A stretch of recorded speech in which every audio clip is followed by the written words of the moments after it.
Well, this is Steve Ridgel, and I want to tell you about one of my pecan trees. I live in Abilene, Texas, West Texas, and we had Snowmaggedon, and we're not used to that, and a lot of our big trees got weakened. We didn't lose any limbs during Snowmaggedon. We expected every day to come out and find a big limb broken, but they all survived. But they really got weakened. And then, because we had so much moisture in the spring, we had a huge pecan crop. So I had weakened trees that you really couldn't tell how weak they were. A lot of pecans covering up everything. And one morning I heard a crack. Looked out my office window and there was a big limb, half in my yard, half out in our street. Big limb.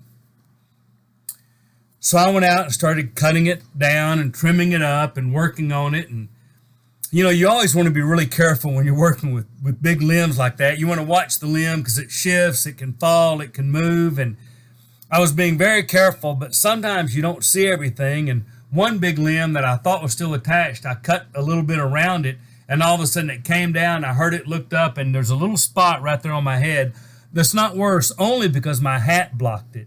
It could have been a nose and would have broken it. Could have been my mouth and might have knocked my teeth out for all I know. Pretty painful. But I'm cleaning it up, and I've got the yard pretty much cleaned up. Got to replace my mailbox because it was obliterated when it all fell. And you're thinking, okay, so why are you telling us all that? To feel sorry for you? Well, no, I actually think as a Christian, there's some pretty good lessons in that. Number one, sometimes you can look really good on the outside and be pretty weak on the inside. You can. Sometimes it's because it's all a facade. You've seen churches like that. There's even one described in the letters to the churches in Revelation that's a church that has a reputation for doing good and all, but they've drifted away from their first love. It happens to us as individuals sometimes. We look real good on the outside, but on the inside we're dry spiritually, empty spiritually.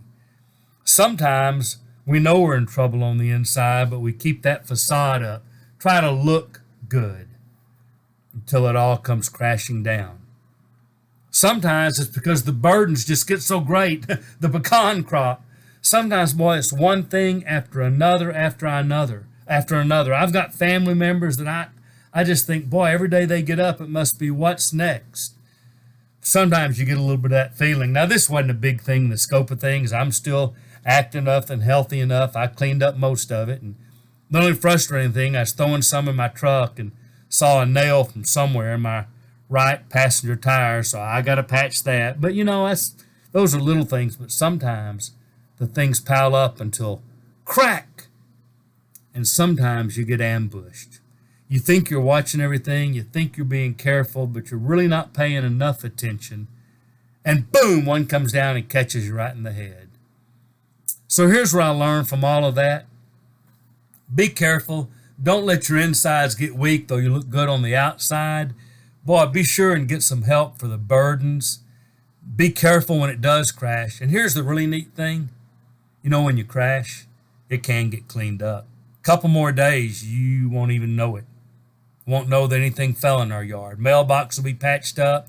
Limbs will all be sawed up and out of the yard. And I'll even get some benefit because I'll use that wood this winter when it gets cold. So when things crash in your life, clean it up and be useful again. This is Steve Ridgel telling you there's a whole lot you can learn from life.